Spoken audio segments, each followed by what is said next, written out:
அல்லேலூயா. இப்பொழுது கூட நாம் சில பாடல்களை பாடி இந்த கூடுகையை நாம் துவங்கலாம்.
பண்ணும்படி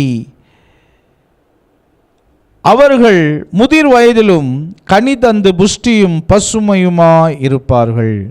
ஆமென். எனக்கு அன்பான பிரியமானவர்களே, 92ஆம் சங்கீதத்திலே 10ஆம் வசனம் இப்படியாய் சொல்லப்பட்டிருக்கிறது. என் கொம்பை காண்டா மிருகத்தின் கொம்பை போல உயர்த்துவீர், புது எண்ணெயால் அபிஷேகம் பண்ணப்படுகிறேன். இந்த வார்த்தை பேச வேண்டும் என்று சொல்லி தேவனுடைய சமூகத்திலே நான் தியானிக்கும் பொழுது ஆண்டவர் எனக்கு வெளிப்படுத்தின காரியம், காண்டா மிருகத்தின் ஒத்த வாழ்க்கை பார்க்கும் பொழுது காண்டா மிருகத்தின் கொம்புக்கு ஒத்த வாழ்க்கை ஆண்டவர் உயர்த்துகிறவராக இருக்கிறார். கர்த்தருடைய பிள்ளைகளே, காட்டிலே நீங்கள் அநேக மிருகங்களை காண முடியும். ஏராளமான மிருகங்களை, விசேஷமான ஒரு மிருகத்தை நாம் இந்த வசனத்தின் மூலமாக பார்க்க போகிறோம். அநேக மிருகங்கள் காட்டிலே நாம் பார்க்கிறோம். அநேக சேனல்களிலே நாம் அநேக காரியங்களை, அநேக ஜீவ ஜந்துக்களை நாம் பார்க்க முடியும். பாருங்க, இந்த காண்டா மிருகத்தின் பற்றி உங்களிடத்தில் நான் பேசும்படி கர்த்தர் எனக்கு வெளிப்படுத்தின காரியங்கள், உங்களிடத்தில் பேச இந்த காரியங்களை கர்த்தர் எனக்கு வெளிப்படுத்தியிருக்கிறார்.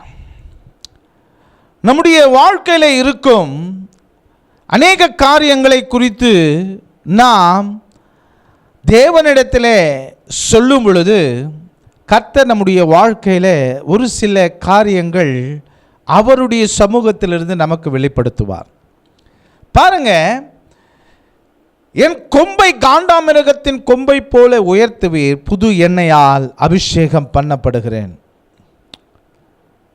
எத்தனையோ பேர் சந்தோஷமாக இருக்கிறாங்க, சந்தோஷமாய் நாம் நம்முடைய வாழ்க்கையில் சந்தோஷமாய் நடத்த முடியல. இந்த 92ஆம் சங்கீதத்தை எழுதினவர் யார் என்று பார்க்கும் பொழுது, ஒரு வேளை மோசேன்னு சொல்கிறாங்க. அநேக காரியங்கள் மூலமாக நாம் புரிந்து கொள்ள முடியும். ஒருவேளை இது தாவீது தான் எழுதினார் என்று அநேக தேவ வல்லுநர்கள் சொல்லுகிறார்கள். இந்த 92ஆம் சங்கீதத்தை தாவீது தான் எழுதியிருப்பார் என்று இந்த வசனத்தின் மூலமாக நாம் பார்க்கிறோம். இந்த 92ஆம் சங்கீதத்தை எப்பொழுது அவர் எழுதியிருப்பார் என்றால், ஓய்வு நாளின் பாட்டு தான் சொல்லி ஒரு தலைப்பாக சொல்லப்பட்டிருக்கிறது. சனிக்கிழமை தோறும் ஓய்ந்திருப்பது யூதர்களின் வழக்கம். அந்த நாட்களிலே அவர்கள் என்ன செய்வார்கள் என்று சொன்னால், தேவனுடைய பிரசன்னத்தை முழுவதுமாய் அனுபவிப்பார்கள். அந்த நாட்களிலே கர்த்தரை நன்றாக பாடி, கர்த்தரை அந்த நாட்களிலே ஆராதனை செய்து கர்த்தருடைய பிரசன்னத்திலே அவர்கள் முழுவதுமாய் தேவனுடைய பிரசன்னத்தை அனுபவிப்பார்கள். என கண்பான பிரியமானவர்களே, உலகத்தில் அதிகமான நோபல் பரிசு பெற்றவர்கள் யார் என்று சொன்னால் யூதர்கள் தான். உலகத்தில் அதிகமான விஞ்ஞானிகள் யூதர்கள் தான். உலகத்தில் தலை சிறந்த மருத்துவர்கள் யூதர்கள் தான். உலகத்தில் அரிய கண்டுபிடிப்புகளை கண்டுபிடித்தவர்கள் யூதர்கள்.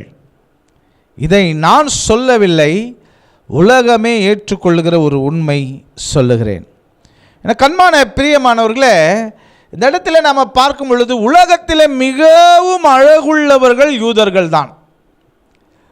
உலகத்திலேயே அசாதாரணமான ஆற்றல் உள்ளவர்கள் யூதர்கள்.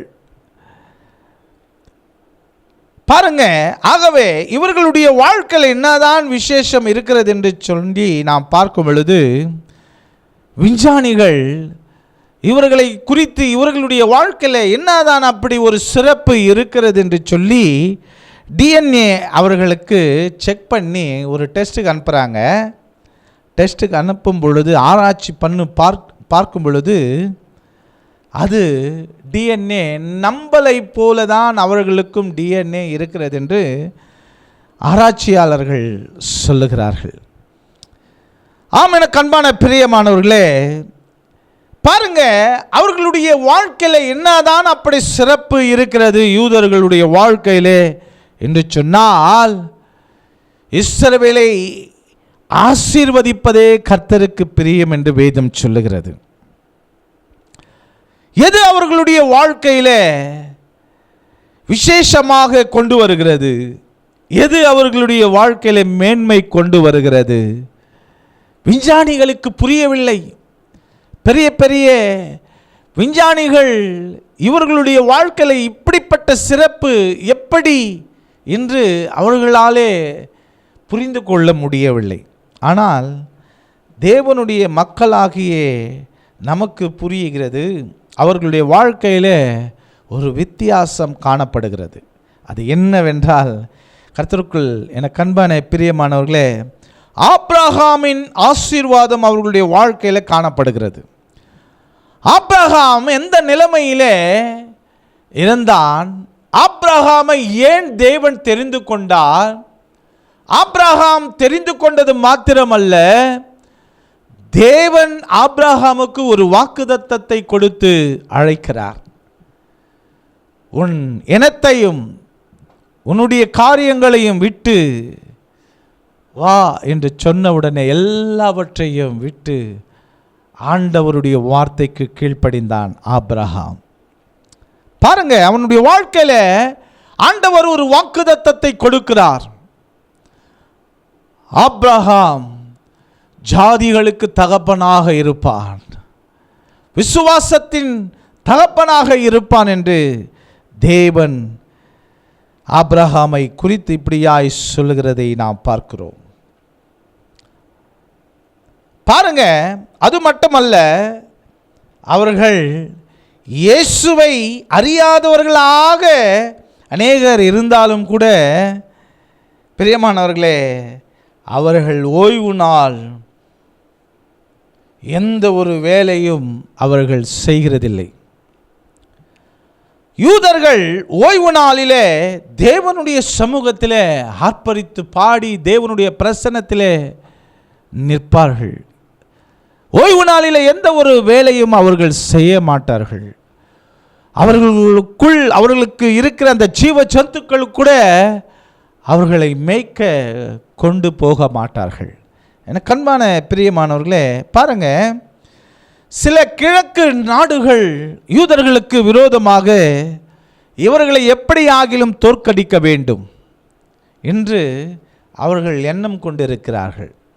ஓய்வு நாளிலே இவர்கள் எந்த ஒரு வேலையும் செய்ய மாட்டார்கள். ஓய்வு நாளிலே இவர்கள் எங்கேயும் செல்ல மாட்டார்கள். தேவனுடைய சமூகத்தில் இவர்கள் தேவனை ஆராதித்து கொண்டிருப்பார்கள். அன்றைக்கு அவர்கள் ஒரு வேலையும் செய்ய மாட்டாங்க. அந்த நாளிலே அவர்களை அட்டாக் பண்ணலான்னு சொல்லி யோசித்து கொண்டிருப்பார்கள். அநேக பிளான்களை வைத்து கொண்டிருப்பார்கள். ஜெயிக்குவாங்களா என்று சொன்னால் அந்த நாளிலே கூட அவங்க ஜெயிக்க முடியாமல் போகிறார்கள். ஏனென்று சொன்னால் யூதர்கள் ஓய்வு நாளிலே ஒரு வேலையும் செய்ய மாட்டாங்க. ஆனால் யூதர்களுக்காக தேவன் வேலை செய்து கொண்டிருப்பார். அல்லேலூயா. தேவனுடைய நாளிலே, தேவனுடைய சமூகத்திலே நாம் இருக்கும் பொழுது நமக்கு விரோதமாய் எழும்புகிற எல்லா சத்துருக்களையும், நமக்கு விரோதமாய் எழும்பி அநேக கங்கணங்கட்டி அநேக காரியங்கள் நமக்கு விரோதமாய் செயல்படுத்துவாங்க. அன்றைக்கு உங்களுக்காக நான் யுத்தம் பண்ணுவேன், நீங்கள் சும்மா இருப்பீர்கள் என்று யாத்திராகமம் புத்தகத்திலே நாம் பார்க்கிறோம். ஓய்வு நாளிலே இவங்க எந்த ஒரு வேலை செய்யாமல் இருப்பார்கள். அன்றைக்கு அதிக முயற்சி பண்ணலாம் என்று அவர்களை அட்டக்கு பண்ண நினைப்பாங்க. உண்மைதான், அதிகமாக அவர்கள் பண்ண போகிறதில்லை. அவர்களுக்காக கர்த்தர் இறங்கி அவர்களுக்காக யுத்தம் பண்ணுவார். பாருங்க, கர்த்தர் இறங்கி அவர்களுக்காக அதிகமாய் யுத்தம் பண்ணுவார். ஆகையினாலே அவர்களை தோற்கடிக்க முடியவில்லை. எனக்கு அன்பான பிரியமானவர்களே, கர்த்தருடைய பிள்ளைகளாகிய நாம் இந்த நாளிலே தேவனுடைய சமூகத்திற்கு நாம் போகிறோம். தேவனுடைய சமூகத்திலே நாம் பாடுகிறோம், தேவனை ஆராதிக்கிறோம், கர்த்தருடைய நாமத்தை மகிமைப்படுத்துகிறோம். சங்கீதக்காரன் இப்படியாய் சொல்லுகிறதை நாம் பார்க்கிறோம். என் கொம்பை காண்டாமிருகத்தின் கொம்பை போல உயர்த்துவி, புது எண்ணெயால் அபிஷேகம் பண்ணப்படுகிறேன். ஆம், எனக்கு அன்பான பிரியமானவர்களே, பாருங்க, யாரெல்லாம் தேவனுடைய சமூகத்தில் இருந்து ஆராதிக்கிறார்களோ, அவருடைய பிரசன்னத்தில் இருக்கிறார்களோ, அவர்களுக்கான ஒரு விசேஷமான சிறப்பு அவர்களுடைய வாழ்க்கையில் கர்த்தர் வைத்திருக்கிறார். பாருங்க, என் கொம்பை காண்டாமிருகத்தின் கொம்பை போல உயர்த்துவீர். பாருங்க, அவர் உயர்த்தினால் ஒருவனும் அவர்களை தொட முடியாது. பாருங்க, கையை தட்டி கர்த்தரை நாம் மகிமைப்படுத்தி அவருடைய நாமத்தை உயர்த்தும் பொழுது அவர் மகிமைப்படுகிற தேவனாக இருக்கிறார். உலகத்தார் எந்த இடத்திலே கூடி அவருடைய சமூகத்தில் வர முடியாது. உலகத்தில் இருக்கிற அநேக பிள்ளைகள் நாம் பார்க்கும் பொழுது தேவனுடைய சமூகத்தில் அவர்கள் வர முடியாது. தேவனால் தெரிந்து கொள்ள பிள்ளைகள் மாத்திரமே தேவனுடைய சமூகத்தில் கூடி அவரை ஆராதிப்பார்கள். சங்கீதக்காரன் சொல்லுகிறது வசனத்தை நாம் பார்க்க முடியும். நானோ கர்த்தருடைய ஆலயத்தில் பச்சையான ஒலிவ மரத்தை போல இருப்பேன் என்று சங்கீதக்காரன் 52:8 வசனத்தில் நாம் பார்க்கிறோம். பாருங்க, 92:13 வசனத்தில் இப்படியாய் நாம் பார்க்கிறோம். 52 வாசிக்கிறேன். நானோ தேவனுடைய ஆலயத்தில் பச்சையான ஒலிவ மரத்தை போல் இருக்கிறேன், தேவனுடைய கிருபையோ என்றென்றைக்கும் நம்பி இருக்கிறேன் என்று தாவீதுக்காரன் சொல்லுகிறான். பாருங்க, எனக்கு அன்பான பிரியமானவர்களே, பச்சையான முதல் சங்கீதக்காரன் முதல் அத்தியாயத்தில் நாம் பார்க்கும் பொழுது கர்த்தருடைய வேதத்தில் இரவும் பகலும் தியானிக்கிற மனுஷன் பாக்கியவான் என்று சொல்லுகிறான். அவன் நீர்க்கால்களின் ஓரமாய் நடப்பட்டு தன் காலத்தை கனித்தந்து பாருங்க இலை உதிராத மரத்தை போல இருக்கிறான் என்று நாம் பார்க்கிறோம். பாருங்க, அவன் நீர்க்கால்களின் ஓரமாய் நடப்பட்டு தன் காலத்தில் தன் கனியை தந்து இலையை உதிராது இருக்கிற மரத்தை போல இருப்பான், அவன் செய்வதெல்லாம் வாய்க்கும் என்று வசனம் சொல்லுகிறது. அப்படியாய் நானோ கர்த்தருடைய ஆலயத்திலே, தேவனுடைய ஆலயத்தை நோக்கி நாம் தேவனுடைய சமூகத்தில் அவரை ஆராதித்து அவருடைய பிரசன்னத்தில் நாம் முழுகும் பொழுது தேவன் பாருங்க பச்சையான ஒலிவ மரத்தை போல நம்மை பாதுகாத்து அதிலிருந்து அநேக கனிகளை நாம் பெற்றுக்கொள்கிறவர்களாக கர்த்தர் நம்மை ஆசீர்வதிக்கிற தேவனாக இருக்கிறார். 92 சங்கீதத்தில் 13 வசனத்தில் நாம் பார்க்கும் பொழுது பாருங்க, கர்த்தருடைய ஆலயத்தில் நாட்டப்பட்டவர்கள் எங்கள் தேவனுடைய பிரகாரங்களில் செழித்திருப்பார்கள் என்று வசனம் சொல்லுகிறது. தேவ சமூகத்தில் இருக்கிறவர்களுக்கான விசேஷமான ஆசீர்வாதங்களில் ஒன்றுதான் இது. எல்லாருமே தேவனுடைய சமூகத்தில் நாட்டப்பட மாட்டாங்க.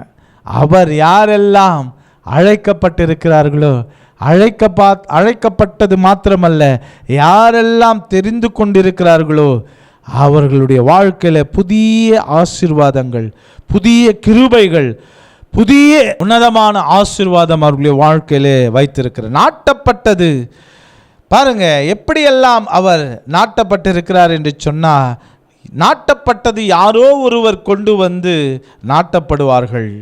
ஆனால் அதன் அர்த்தம் இங்கே நாம் பார்க்கும் பொழுது பாருங்க, கர்த்தர் உங்களை கொண்டு வந்து தேவனுடைய சமூகத்தில் நாட்டப்படுகிறவராக இருக்கிறார். பாருங்க, தேவனுடைய சமூகத்தில் நாம் 2 மணி நேரமாவது அவருக்கு கொடுக்கவில்லை என்று சொன்னால் நான் ஒரு கிறிஸ்துவனாக இருப்பதே பிரயோஜனமில்லை. தேவனுடைய சமூகத்திலே அவருடைய ஓய்வு நாளிலே தேவனுக்காய் நாம் 2 மணி நேரம் செலவழிக்கும் பொழுது கர்த்தர் நம்மையும் நம்முடைய காரியங்களையும், நமக்கு விரோதமாக எழும்புகிற எல்லா காரியங்களையும் அவர் முறியடித்து, அவர் அப்புறப்படுத்தி, அவருடைய பிள்ளைகளை பாதுகாத்து ஆசீர்வதிப்பதே தேவனுக்கு பிரியம் என்று நாம் பார்க்கிறோம். இந்த இடத்துல சங்கீதக்காரன் சொல்லும் பொழுது, என் கொம்பை காண்டாமிருகத்தின் கொம்பை போல உயர்த்துவீர். யாரெல்லாம் ஓய்வு நாளில் கர்த்தரை ஆராதிக்கிறார்களோ அவருடைய வாழ்க்கையில காண்டாமிருகத்தின் கொம்பை போல கர்த்தர் உயர்த்துவார். பாருங்க, ஒரு மாட்டை பிடிச்சு அது போவும் என்று சொன்னால் ஒரு உதாரணத்தை நாம் இந்த இடத்துல பார்க்கிறோம்.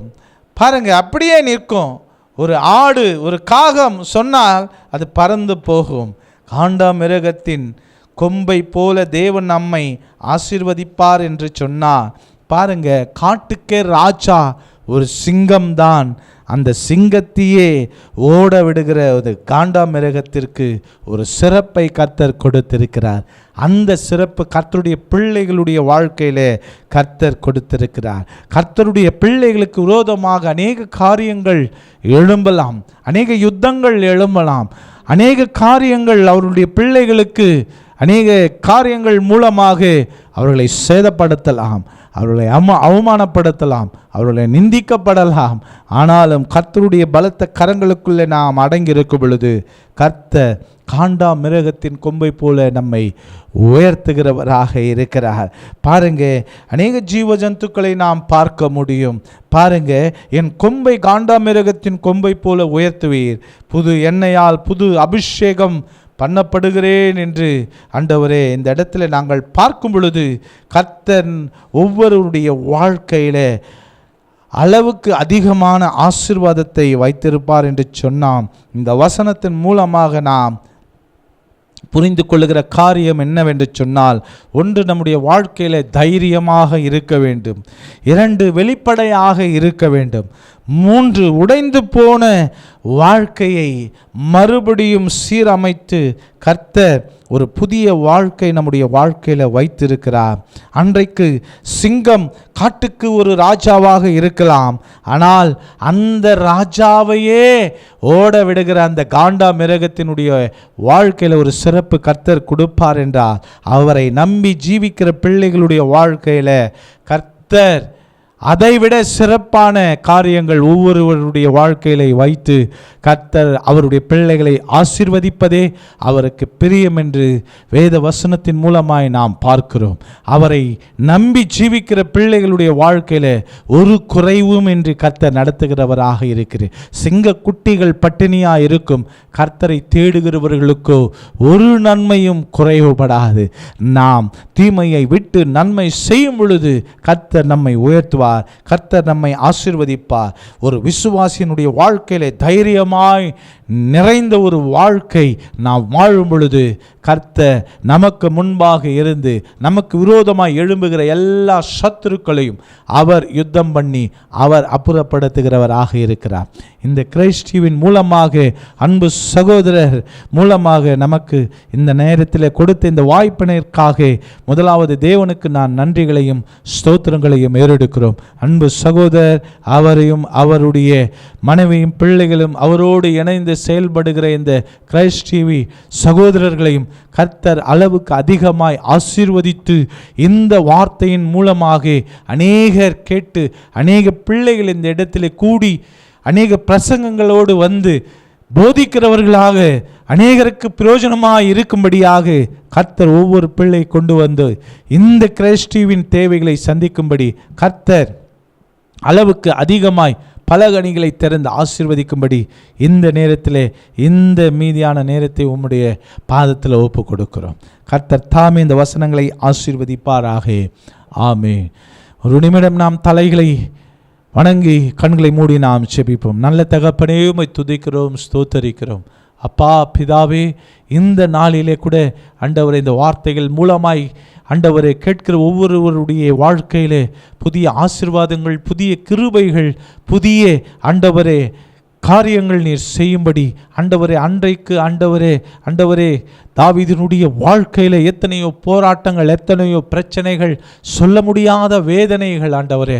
ஆனாலும் ஆண்டவரே காண்டாமிருகத்தின் கொம்பை போல ஆண்டவரே அவனுடைய வாழ்க்கையில் ஆண்டவரே அலங்கோலமாய் இருந்த தாவீதை அலங்காரமாய் மாற்றி உன்னதத்திலே உட்கார வைத்து இஸ்ரவேல் மக்களுக்கு ராஜாவாய் நீர் ஏற்படுத்தின உடைய கிருபைக்காக நன்றிகளையும் ஸ்தோத்திரங்களையும் ஏறெடுக்கிறோம்.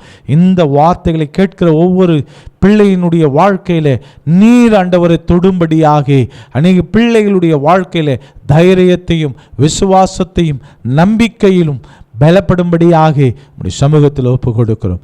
எல்லா மகிமையும் கனமும் ஒருவருக்கு செலுத்துகிறோம். இயேசு கிறிஸ்துவின் மூலம் செபிக்கிறேன் அன்பின் பரலோக பிதாவே. ஆமேன், ஆமேன், ஆமேன்.